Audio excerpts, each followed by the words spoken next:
Manusia adalah satu-satunya makhluk yang bisa mendapatkan apa yang dia inginkan, tapi tetap merasa tidak bahagia. Coba perhatikan, ketika kemarau datang, kita mengeluh. Tapi ketika hujan akhirnya datang, kita kembali mengeluh. Orang yang tidak punya pekerjaan mengeluh karena hidupnya sulit. Tapi setelah mendapatkan pekerjaan yang diimpikannya, orang yang sama mengeluh karena pekerjaannya melelahkan. Orang yang belum punya anak berdoa siang malam agar cepat punya anak. Lalu ketika anak itu akhirnya lahir, mereka mulai berkata, "Capek sekali merawat anak." Aneh sekali. Pertanyaannya sederhana.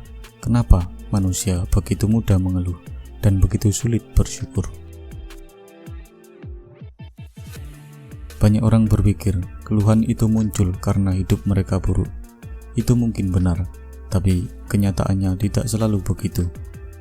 Banyak orang yang hidupnya jauh lebih baik dari generasi sebelumnya, tapi tetap merasa tidak puas. Kita hidup dengan listrik, air bersih, internet, transportasi cepat, hal-hal yang pada zaman dulu dianggap kemewahan luar biasa. Tapi tetap saja, manusia merasa hidupnya kurang. Kenapa? Karena kita memiliki mekanisme yang disebut hedonic treadmill. Apa itu? Hedonic treadmill adalah konsep dalam psikologi yang menjelaskan bahwa manusia cenderung kembali ke tingkat kebahagiaan yang normal meskipun mengalami hal yang sangat menyenangkan atau sangat buruk. Istilah ini sering juga disebut hedonic adaptation. Bayangkan seperti kamu lari di atas treadmill. Kita terus berlari, tapi sebenarnya tidak benar-benar kemana-mana. Konsep ini menjelaskan satu fakta sederhana. Manusia cepat sekali terbiasa dengan kebahagiaan. Hal yang dulu terasa luar biasa, dengan cepat berubah menjadi biasa saja. Coba ingat kembali sesuatu yang dulu sangat kamu inginkan, mungkin pekerjaan, dan kamu berpikir, kalau aku diterima kerja di sana, hidupku pasti akan lebih baik. Lalu kamu akhirnya diterima. Beberapa bulan pertama mungkin terasa menyenangkan, tapi setelah itu mulai muncul kalimat yang berbeda. Capek sekali kerja, bosnya menyebalkan, aku ingin resign saja. Padahal pekerjaan itu adalah impianmu.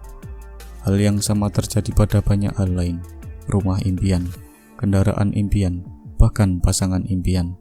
Pada awalnya semuanya terasa seperti kebahagiaan, tapi seiring waktu, kebahagiaan itu berubah menjadi rutinitas, dan rutinitas sering terasa membosankan.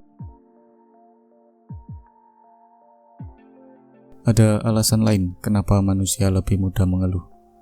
Otak kita memang dirancang untuk fokus pada masalah.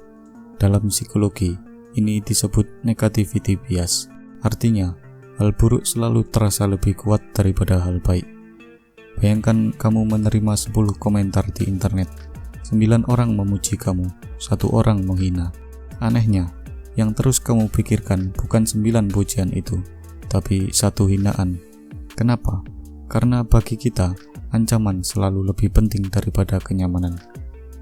Dari sudut pandang evolusi, ini masuk akal. Manusia purba yang terlalu santai terhadap bahaya tidak akan bertahan hidup lama. Tapi di dunia modern seperti sekarang, mekanisme ini menciptakan masalah baru. Kita terus mencari apa yang salah, bahkan ketika hidup sebenarnya baik-baik saja. Masalah manusia bukan hanya hidupnya. Masalah manusia adalah hidup orang lain. Kita selalu membandingkan. Gaji 5 juta terasa cukup, sampai kita tahu teman kita mendapatkan 10 juta. Motor kita terasa nyaman, sampai kita melihat orang lain membawa mobil baru.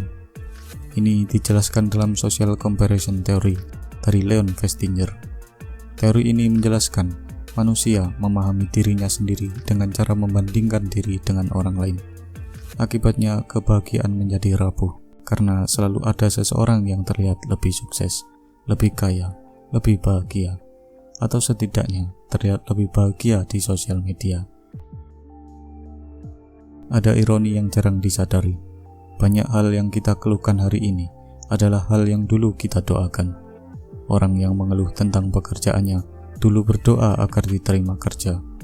Orang yang mengeluh tentang anaknya dulu menangis karena takut tidak punya anak. Orang yang mengeluh tentang hidupnya pernah takut kehilangan hidup itu. Manusia sering lupa satu hal, ketika doa mereka akhirnya terkabul, mereka berhenti melihatnya sebagai berkah dan mulai melihatnya sebagai beban. Masalahnya semakin parah di dunia modern seperti sekarang. Setiap hari kita dibombardir dengan pesan yang sama. Hidup kita belum cukup. Iklan mengatakan kita butuh lebih banyak. Media sosial menunjukkan kehidupan yang terlihat sempurna. Budaya modern mengajarkan bahwa kita harus selalu naik level, lebih kaya, lebih sukses, lebih hebat. Akibatnya manusia hidup seperti orang yang selalu lapar. Tidak peduli seberapa banyak yang dimiliki, rasanya tetap saja kurang. Mungkin hidup kita sebenarnya tidak seburuk yang kita kira. Mungkin yang bermasalah adalah cara kita melihat hidup.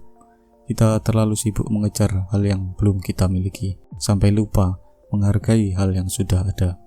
Kita terlalu fokus pada masa depan, sampai lupa bahwa masa depan itu sendiri belum tentu datang. Dan dalam proses itu, kita melakukan sesuatu yang ironis. Kita menghabiskan hidup untuk mengejar kebahagiaan tanpa benar-benar berhenti untuk merasakannya. Mungkin suatu hari nanti kita akan melihat kembali hidup ini dan menyadari sesuatu, bahwa banyak hal yang dulu kita keluhkan sebenarnya adalah hal-hal yang paling berharga dalam hidup kita. Tapi seperti biasa, manusia sering menyadari nilai sesuatu hanya setelah kehilangannya. Terima kasih.